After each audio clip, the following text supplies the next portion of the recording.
Hello. Welcome to another episode of Table for Us.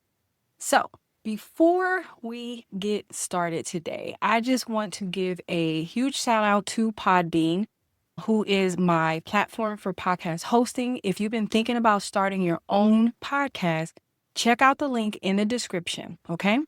Now, today we are going to be talking about entrepreneurship, the real pros and cons that people don't usually talk about. But before we actually get into that, I want to make sure that I give all praise and glory to God, because without Him, nothing that I do would be possible. Okay. So just to jump into entrepreneurship, what I'm going to be talking about first is the pros of entrepreneurship.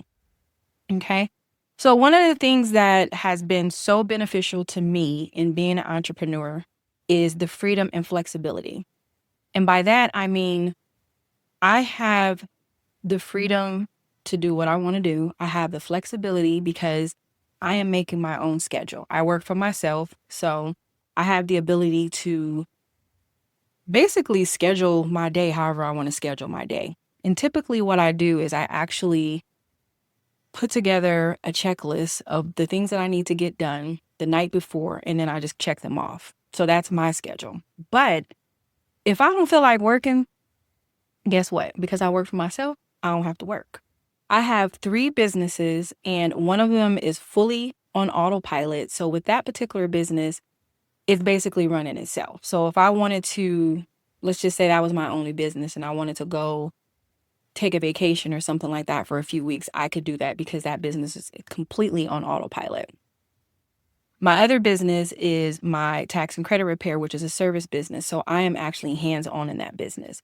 Soon I will be hiring and training a VA to basically take care of the data entry and training them on how to do stuff. So that way I don't have to worry about that. My other business, of course, is the podcast. And with the podcast, of course, I have to record, but everything else as far as the editing, the social media content, posting and all that, you can put that on autopilot. You can hire a VA to do everything for you, but you can put on autopilot. So when you are an entrepreneur, depending on what your business is, you can actually look at different tools that can help you with putting things on autopilot. Okay. So one of my things that I like to tell myself often, because when you're an entrepreneur, let me tell you, it gets hard. And we're going to get into the cons of entrepreneurship, but I just want to not leave you guys, but I want to give you guys a scripture that has helped me if you're thinking about becoming an entrepreneur. It is Philippians 4:13, and it says that I can do all things through Christ that strengthens me. That scripture is etched into my brain. I may not remember every other scripture verbatim, but I know different parts and so forth of the Bible. But I feel like this particular scripture is literally meant for entrepreneurs. It's meant for everybody, but when it comes to entrepreneur, there's going to be times where you're going to feel like I can't do this and I want to give up. Again, we'll get into that a little later, but make sure you write that down. Philippians 4:13. I can do all things through Christ who strengthens me. Okay. So we have freedom and we have flexibility. Huge pro, right? When it comes to being an entrepreneur. The other thing is full creative control. So since it is your business, you the boss, right?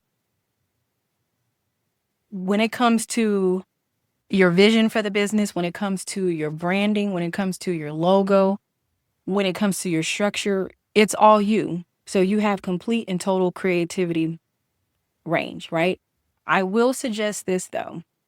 When you are thinking about your brand colors and your logo and so forth, do your research, okay? Look up different colors and what they represent or stand for when it comes to branding. So for instance, the color red, right? It can mean different things. So if your logo or your brand has red in it, it can mean fiery, urgent, excitement, like it can mean different things. Then there's also the flip side to the color red, right? The same with black. Black could be very elegant and simple, or it can also mean gloom or death. So do your research. So if you have some particular colors that you want to choose for your business, right? Think of those colors and then look them up, right? And see what those colors represent within your business, okay? The other thing that I recommend is thinking about your logo. Do you want it to be words? Do you want it to be words and an image? Do you want it to have just an icon and then the words of your business? So those are the things that you basically want to think about. But being an entrepreneur, you have complete and total creativity on figuring out how you want that to go. And some really good iconography that everybody knows, if you see that swoosh, what's that? Nike, okay? If you see that golden arch, McDonald's, right? If you see that bullseye, that red bullseye, for which we should not be shopping at right now, but that's Target, right? What's another one? If you see those 3 lines at a slant, right? Adidas. So there are very memorable iconographies out there that are represented by brands. So make sure whatever you're creating, it's something unique and it's something that is going to stand out. And when people see that, if they don't see the name, they see that icon, they know it's your business. Okay. So those are things basically to think about. And because you're the boss, you can make it however you want to make it. The other pro to being an entrepreneur is your legacy building. Okay. Now, in most cases, when people create a business and they have children, typically you want to pass that business down to your children, and they might not want it, right? But by starting that business, you're building financial freedom, right? For which you can set up other things for your children. My biggest goal is to be able to secure 7 properties that I will put in each one of my children's names, and that will be theirs. So they can be rental properties. Basically, that's what they're going to be. They're going to be rental properties. But I want to be able to pass that to my children. Like this house, my very first investment that I did was my house that I live in now. And that's going to be a whole other episode talking about homeownership versus renting and so forth. But it was a major accomplishment for me because I didn't grow up in a house that my mom or my parents owned. My grandmother didn't have a home that she owned. It was renting, like generational renters. And there's absolutely nothing wrong with that. But I wanted something that was mine. And then most people be like, okay, but you're paying a mortgage and all that. So technically it's not yours. It is mine. Unless I default on that mortgage, then they can take my home.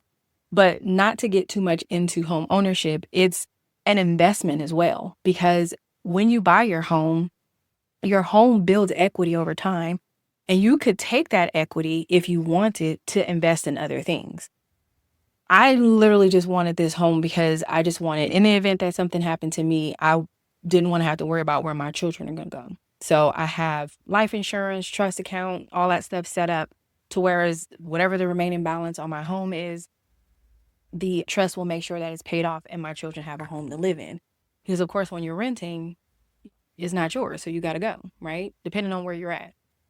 So real estate is a good thing to invest in when you have your business. So you want to take money from the profits of your business and go ahead and invest that either into rental property, fix and flips, buying land. Land, let me tell you something. The world that we live in is not producing any more land. Now, homes can be torn down and rebuilt, but they can't produce more land. So I strongly encourage you, when you're starting your business, think about investing in land. And you could purchase some land and then lease it out. It's yours, you own it, but you lease it out to, let's say, a construction company who wants to build on it, right? You don't want to sell it. I'm going to lease it to y'all, so y'all going to be paying me to have this structure on my land. So that's an investment.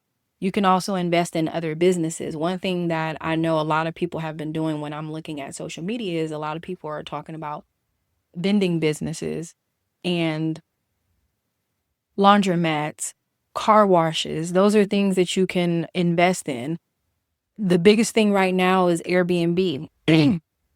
It's ways to basically invest in different things, have some additional income coming in. So you have that legacy that you're building for your family or your children to be able to pass down generational wealth. Another thing that you can do with your business is you can invest in insurance, and you can do it's called They have whole life insurance, they have IULs, they have, of course, your term life insurance, but you can invest in like an IUL or a whole life insurance, and that's going to build you some cash value that you can also take and invest in something else. Okay. So that legacy that you build it's going to impact the people that come after you, right? So you want to build something that is going to last and that is going to build that generational wealth that you can be able to pass down to not only your children, but even your children's children. Okay. So that is a big pro to being an entrepreneur. The other thing is your personal growth. Okay. So one thing that I can say, it's been like this when it comes to being an entrepreneur. So it's grown me in many areas that I didn't realize I needed to grow in. It has elevated me in my drive and my goals because I am now depending on my business when it comes to my livelihood. Okay. So I don't have a 9 to 5. I do not encourage anybody to quit their 9 to 5 to start a business. I was at a job for almost 10 years and I was laid off. And I had a plan that at some point I wanted to quit and just completely just focus on my business. But God had a different plan. It happened sooner than I had anticipated. So I had to figure things out, and I'm going to get into that when we get to the con. But it's been tough, right? So with my personal growth, it has definitely taught me to be resilient, to be stronger than I've ever been. But most importantly, it has taught me to have more faith. Okay. I've always been a God-fearing woman and brought up in church and religion and so forth. But being an entrepreneur has really taught me to lean in more on God, and it has grown my faith. And sometimes I have those moments where I'm just like, oh my God, I don't know what I'm gonna do. It's slow. And then it's like God's talking to me and he's telling me, hey, what are you supposed to be doing? You're supposed to be trusting me. You're supposed to be leaning on me. You're supposed to have that faith. So I switch gears and I'm like, okay, I'm gonna trust that everything is gonna work out, and he got me, right? And when I do that, it's like new client coming in, new sale comes in. So it's definitely, you gotta have that faith. You gotta be strong to continue to push forward. Another thing that was really big with me in being an entrepreneur is what I really love is, again, that flexibility to be able to show up for my children. So I am a mom of 7. Okay. I have 7 children. 4 of my children are grown. And then I have 3 younger ones. Last year, my boys had an end of the year assembly, and it's a pretty big thing because they get a certificate for bringing up their grades, as well as the honor roll. So you have honor roll and then bringing up grades. So they get a bug award is what they call it, bring up grade. And my boys were so excited that they were going to get an award because they brought up one of their grades. I don't know which one it was. I feel like one brought up their grade in math, like 2 grades. And then the other one, I feel like it was science. I don't remember exactly which subjects it were, but they brought their grades up. And I get there, it's middle of the day, something I wouldn't have been able to do when I'm working a 9 to 5. I probably would have been able to, but I would have had to request the time off or try to see if I could switch my lunch around and figure things out. But being an entrepreneur and I'm the boss, if I need to go do something, I could just do it. So I show up and I'm sitting off to the corner and they didn't see me, right? But I can tell they're looking for me. And as soon as they saw me and they locked in, it was like this excitement on their face that like, oh, mommy's here or whatever. And that just warmed my heart because with my older children, I was always working. So there was a lot of things that I missed because I couldn't take off. And there was some things I was able to make it to, but I had to pick and choose because like I got to work, right? Got to pay these bills and things like that. But with being an entrepreneur, it gives you so much flexibility to show up and be there for your children. And like I said, if you want to take a vacation, you can take a vacation, depending on, again, what your business is. because there's a lot of service businesses out there. And with a service business, it's hard to take time off because you're the one doing the service, right? But if you, let's say, I'm going to use a barber for an example, right? So you're a barber, you're cutting hair, right? That's a service business. So you provide a service. So taking off, you're not making any money, right? Because you're not cutting anybody's hair. But what you can do is, if you've been doing what you've been doing for a long time, let's say you've been a barber for 10, 15, 20 years, right? You've built knowledge and skills. Teach somebody else how to do that.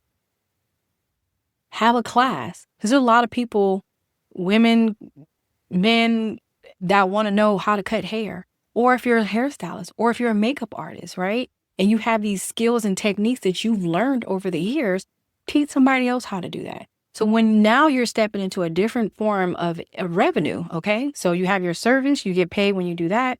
And then now you're teaching, right? So you can host some classes, maybe a few a month, right?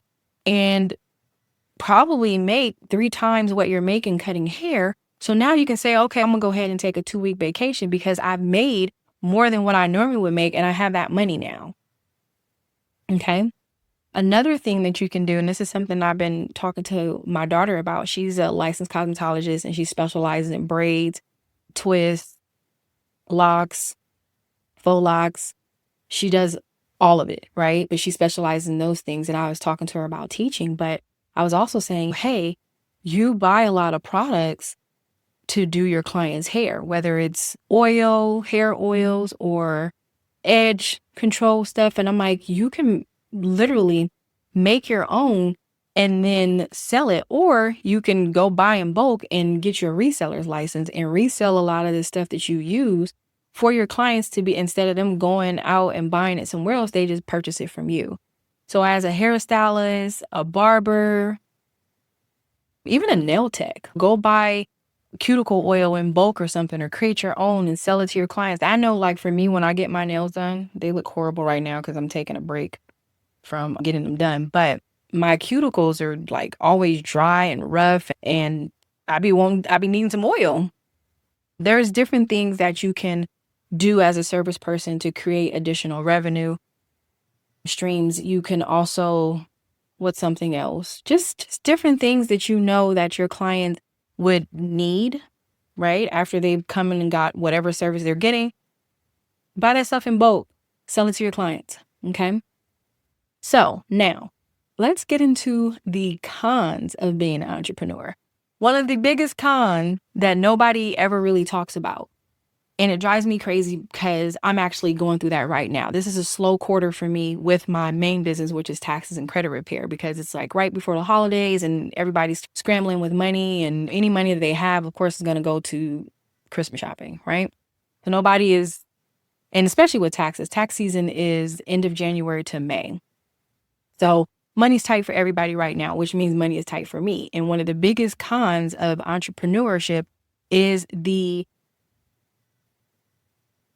slow times when you don't have money. Okay. So it's the financial instability, basically, where when it's good, it's good. And when it's slow and there's nothing going on, let me tell you, and you don't know where that next dollar is coming from, it is slow, which is why I really want to stress it's important to have other streams of income. You can be a master in what it is that you do, but still have other things on the side to bring in additional money. Okay. So like me, like I said, I have 2 other businesses outside of the podcast. I have one other business outside of the podcast. I'm sorry.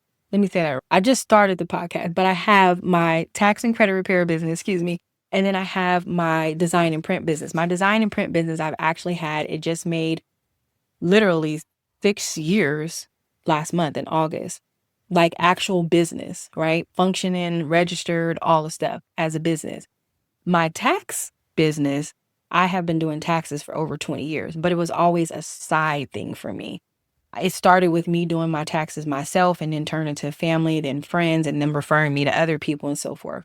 Just when I got laid off, it became an actual business. I formed it into LLC and all that good stuff a couple years ago. And then I added credit repair like 3 years ago. But my print and design business that I've had for 6 years was my first business. And it was literally like it was a service business because I was doing all the work. I was doing the designs. I was at the time, I had my printer, I had my cry cut, I had my heat press, I had my sewing machine because I was doing a lot of custom things.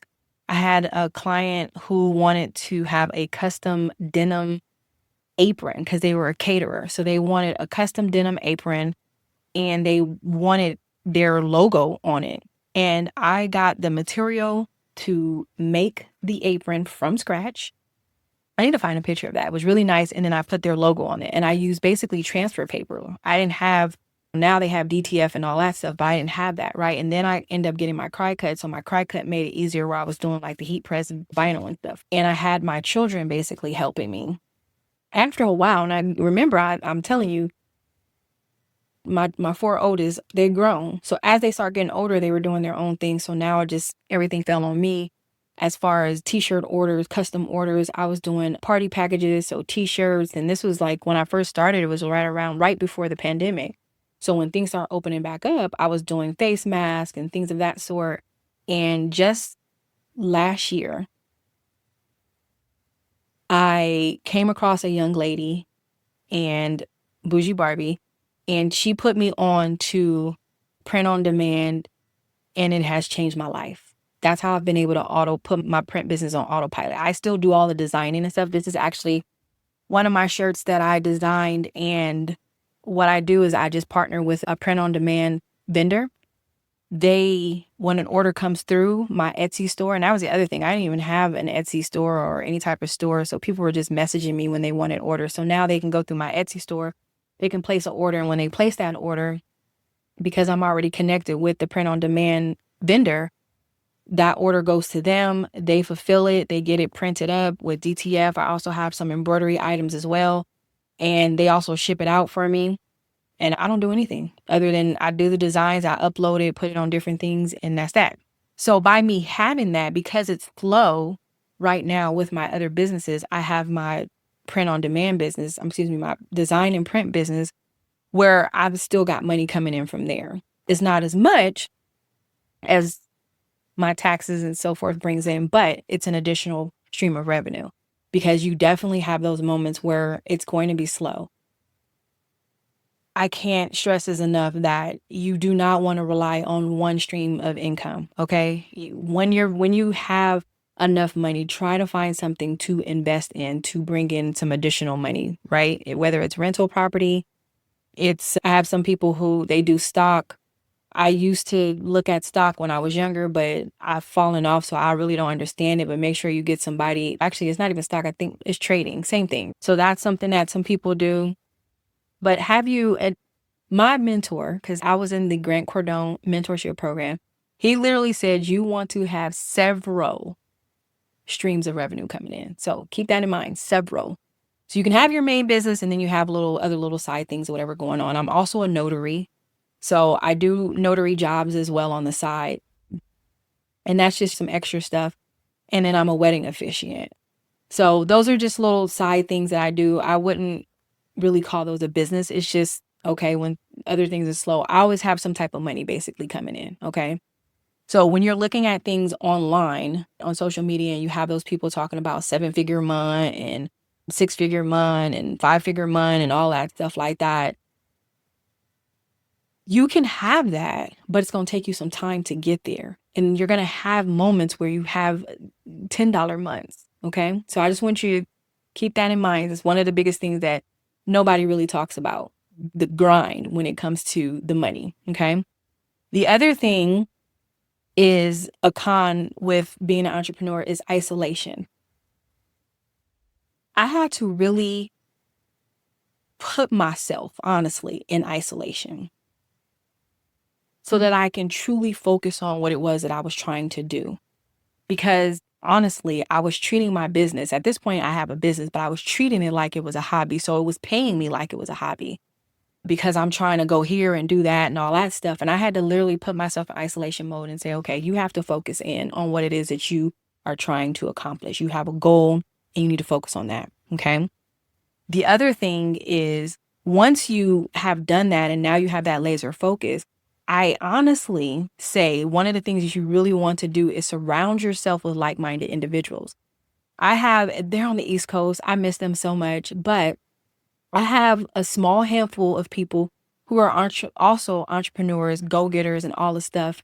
And we touch bases from time to time on the phone, but you want to have a circle of people who are on the same page as you, or even better, on this page that you're trying to get to, because they can tell you some things that you don't know. They're going to hold you accountable. They're going to be your inspiration for where it is that you're trying to go. But you do not want to surround yourself or stay in surroundings with individuals who are nowhere on the same page as you, because that's going to make you procrastinate. Okay. But when you become an entrepreneur, because I won't say everybody, but you're going to have people who don't understand what it is you're doing, right? They're not going to understand, why are you doing this? You need to go get a job, or you need to do this, you need to do that. Or if you tell them, oh, it's been so hard, girl, you need to stop that whole entrepreneur thing. You need to go and get you a job, right? They're not going to understand what it is that you're trying to do and the dedication that it takes to be an entrepreneur. So you're going to have some people that are going to fall off, right? And then you're going to go through a process where you're just going to have to cut some people off. So yes, isolation is a big thing. It's my therapist, God and therapy. God and therapy. Everybody needs it. But my therapist actually told me that it's lonely at the top. She quoted that. And I've heard that before. I think I've heard it in a song, or it was in a movie or something. And I never really thought about it outside of hearing it being said until becoming an entrepreneur. It is lonely at the top. It is lonely at the top. But it doesn't have to be. When you start surrounding yourself around people of where you're trying to get, it's going to be lonely at the top, because those people that you've always surrounded yourself with are not going to be there anymore. So you have that piece of entrepreneurship. The other thing is being overloaded, being burnt out. When you start as an entrepreneur, let me tell you something. You are the marketer person. You are the branding person. You are the finance person. You are the design person. You are everything. You wear multiple hats until you get your business to a place where you are bringing in enough money to then hire individuals. But until you get there, you are everybody. And burnout is so real. I have been learning so much different things that I need to do and reconstruct within my businesses since I've been in the isolation mode. I literally, like I said earlier, I will, the day before, think about all the things that I need to get done. And I put them into a task checklist. Before, I would just be trying to do everything all in one day. But by putting it in a task checklist, I can say, okay, this I want to get done tomorrow. This I can get done the day after that. Like, it gives me that visual to be able to see what I need to actually focus on versus what can wait a day or two, instead of burning myself out trying to get everything done in one day. I am still tired. I still have tired moments because I do try to put too much on my plate. But I will say it's best to have a task agenda for yourself so you don't get burnt out. And then when you have enough funds coming in from your business to hire, let's say, a contractor or a virtual assistant to take care of some of the admin stuff, then you need to do that.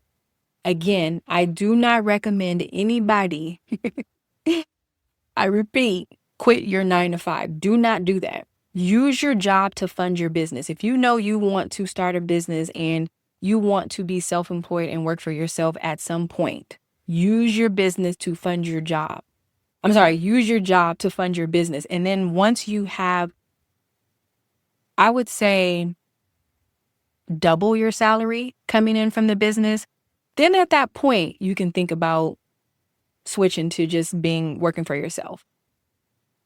But try to use some of that money from the business once it grows, like I said, to invest in other things so that you have a healthy cushion for those slow times where the funds are not coming in for the business. Okay. So another thing that is a con with being an entrepreneur is the uncertainty of whatever your market is. Okay. So like for me, I know with my tax business, funds are going to be low from June until beginning of January. But with the credit repair part of my business, it's very uncertain, right? I don't know if I'm going to have X amount of clients in every month or every week and so forth. I just keep working to get that. So depending on what your market is, it's very uncertain on when you're going to have good quarters versus when you're going to have the slow quarters. Now, for my design and print business, it's booming. Like I have orders coming through all year, but it's booming towards the end of the year because a lot of the things that I provide are custom designs. You can come to me, you can ask for a custom design. I do a lot of personalizations and people like those type of things as gift options. So depending on what your business is, you're going to have uncertainty. You're going to have those times where you're just not knowing if the market is good. Let's say you have a nonprofit or not even nonprofit. You can have an LLC and you are trying to get some funding from grants. So you might get rejected from those grants, but you might have been depending on that money to come in. Yes, I'm going to get this grant. And that's another thing. Don't depend on anything until it's actually in your account. It's a projection. It's a forecast. It's not set in stone. So when you're doing your business and your finances and all that good stuff, like let me just use myself as an example for tax time, right? Right now, or this past year, or since it's been almost 2 years now since I've been full-time entrepreneur, I went from 30,000 during tax time to this year, was it 55? I think it was 55,000 because I started marketing and I offered an incentive program for anybody who referred somebody, then they would get a referral fee. So I started stepping up my marketing. So that's another thing you have to think about is different ways to bring in new clients or sales without having to spend a lot of money out of your pocket. So a form of bootstrapping where you're growing, but without having to pay for ads and things of that sort. So I use my clients that I already had because they had been my clients and they were happy with my services, I decided to incentivize what they were already doing because they were already referring me to people. But I decided to say, hey, you refer somebody, they come to me, and they get their taxes done. And once they pay for their tax prep fees, I will give you $100 for referring them to me. And they were like, what? So in addition to them already telling people, they just started telling even more people. So that grew my tax client business. But so I know between those times that it's certain, but then there's other times where it's okay, what other services can I add to the business that will bring in additional money throughout the year? And if I don't get that, then I have to really say, okay, for this amount of time during tax season, I'm getting this amount of money. So I need to make this spread, right, throughout the entire year to last. So the things basically that you have to really worry about when it comes to being an entrepreneur. And these are things that I have been learning over the past 2 years because, again, I always had a 9-to-5. So my business was just a side business. So being a full-time entrepreneur, there are amazing pros to it, but you have to also consider the cons that come along with it as well. Don't look at what people are saying on social media, just sharing all of that. I got this much money and they spread money around and all that stuff. But it took them time to get to that place. Okay. It did not happen overnight. And that's the other thing. Your business is not going to bring in six figures overnight, but that does not mean give up. When you do have those slow moments, when you do have those times where you haven't gotten a dollar in from the business, do not give up. You have to stick with it. You have to keep going. Okay. Because that is going to be the only thing that is going to make your business get to where you're trying to get it to, is by keep going. Okay. Have faith that it's going to work out. Keep God in the midst of everything that you're doing, and He will bless your business. But first, ask God if what the business you want to do is what you should be doing. Because when I was working my 9 to 5, I was an accountant. I have a degree in accounting. I've been doing accounting since I was in high school. So I'm 47 years old now. I've been doing accounting since I was a junior. So I was about 16, 17. So we're talking 30 years of me doing accounting, and I was good at it. A teacher was the one who recommended me for this program that we had in high school. My first summer internship, my senior year, was working at Charles Schwab, working on bank reconciliations. And I was good at it. And I saw that it paid good money. So I just stuck with it because it paid the bills. But I wasn't happy. Over time, it was like, okay, I'm making this money, it's paying the bills, but I'm not serving a purpose. I'm not making a difference. I grew up in the projects, in a community-based project, and there were so many things that I learned and was exposed to coming up as far as community and helping and serving the community and things like that. And with my accounting job, I didn't have any of that going on. At some point, we did have volunteer hours where you can go and do some community service through the job, but it was company-wide type of stuff. But in my day-to-day life, I just felt like I'm not serving a purpose. I'm helping this company keep their books in order, but I have no meaning whatsoever to what it is I'm doing. So that was why I wanted to, at some point, just start working for myself. On top of the fact, I just was tired of micromanager bosses, but I wanted to help people. I wanted to serve people. So in what I do in my service business, I help individuals with their taxes. Yes, they're paying me for that service, but because of my accounting background, I do forensic accounting. I'm looking at every deduction, every credit that I can possibly that applies to them to maximize their refund or to lower the amount of taxes that they owe. And then I also advise my clients, hey, I noticed this, you didn't have enough taxes that came out. So let's go ahead and change your withholdings to this. Yes, it's going to lower your paycheck by paycheck, but if you want a bigger refund, this is what we need to do. I do the same thing with my credit repair clients. I'm advising and educating them.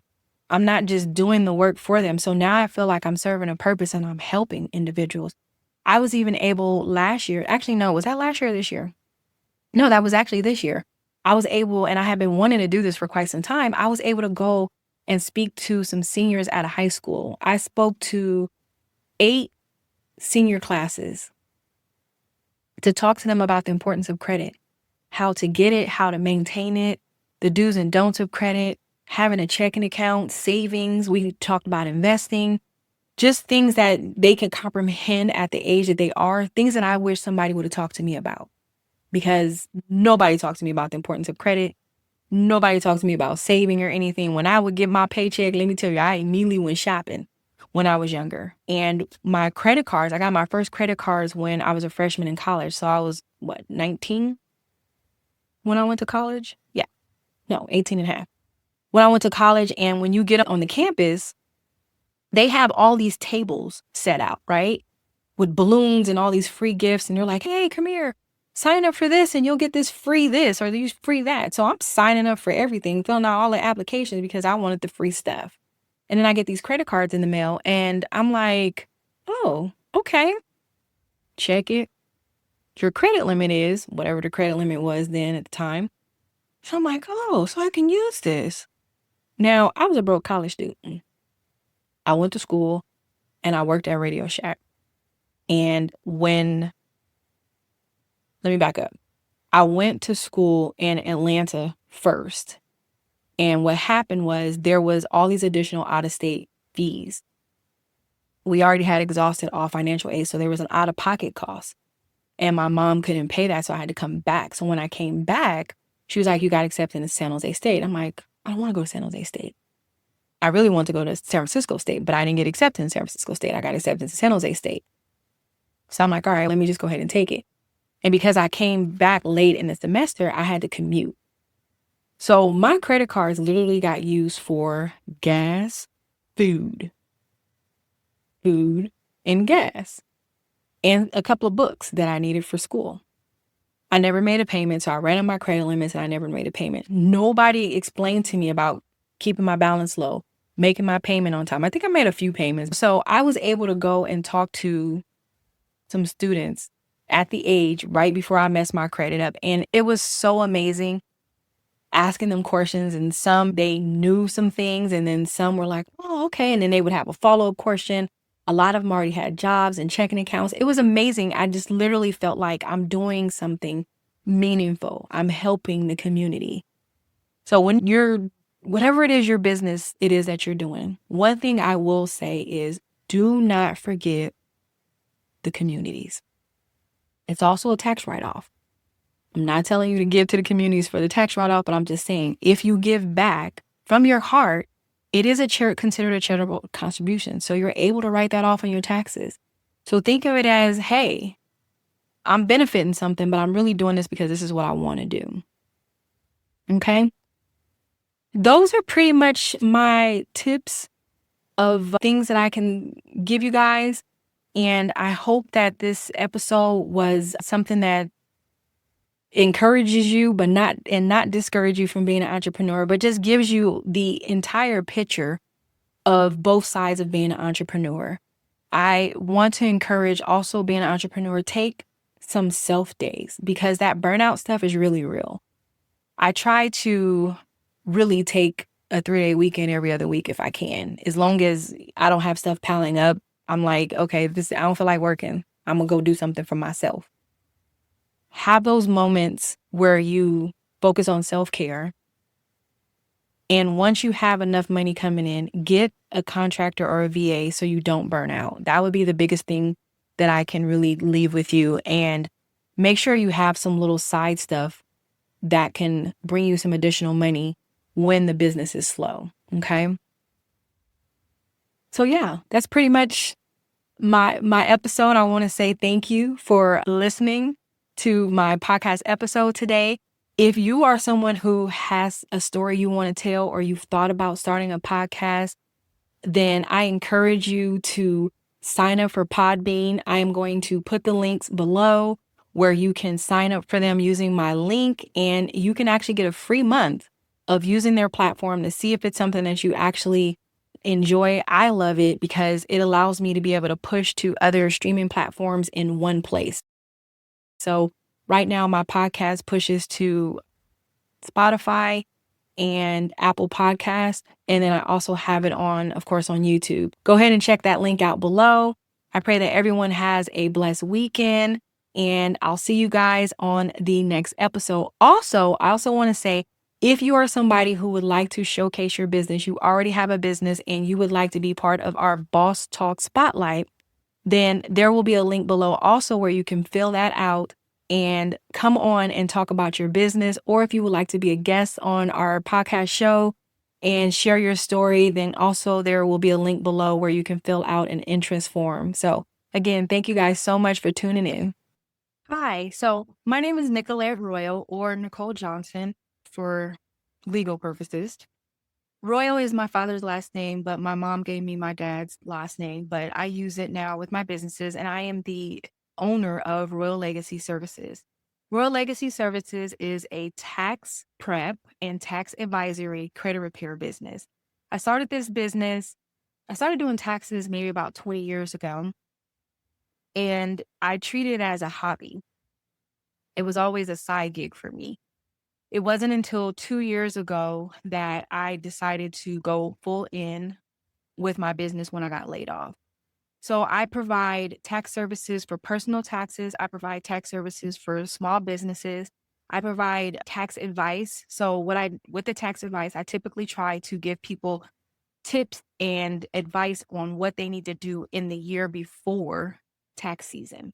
So different things that you and strategies that you can implement now will help you with tax savings, tax deductions, and credits and so forth when tax season comes around. I added credit repair about 3 years ago as a service to my tax business.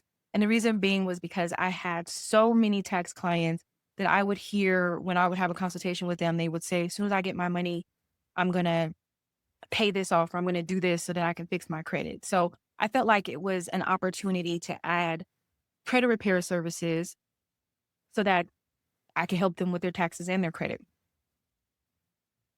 One of the things that really helped me in my business is I was my first client. So I started doing my own taxes myself. And then that turned into me doing taxes for family members and then friends.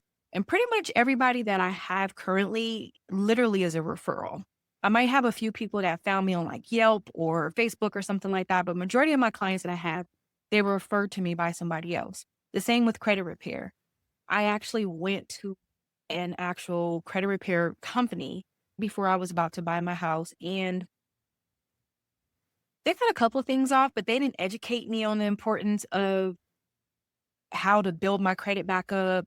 They didn't educate me on the different consumer laws or anything of that sort. They just was like, pay me this money and we're going to do this. Pay this money to enroll. And I believe they had like a paper delete type of thing. So I decided to do credit repair differently.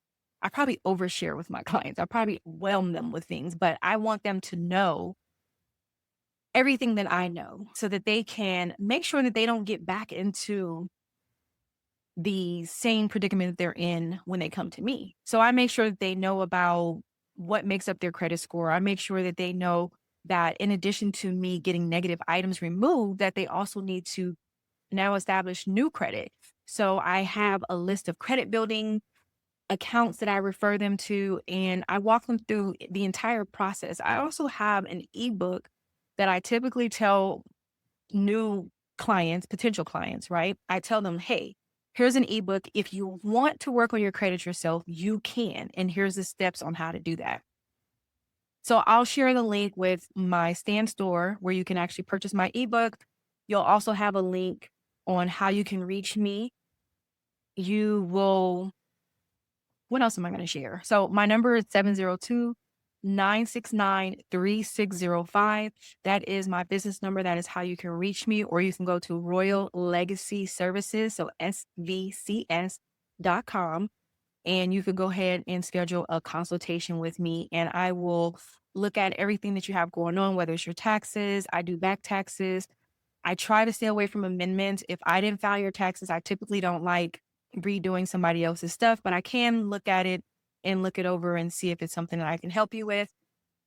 The tax advice, I typically, if you have a business, I love people who have small businesses because there is so much that you are able to claim as a deduction under your business. So those are all the things that I will walk you through and talk you through when you have a consultation with me. Nicole Johnson or Nicole Royal with Royal Legacy Services.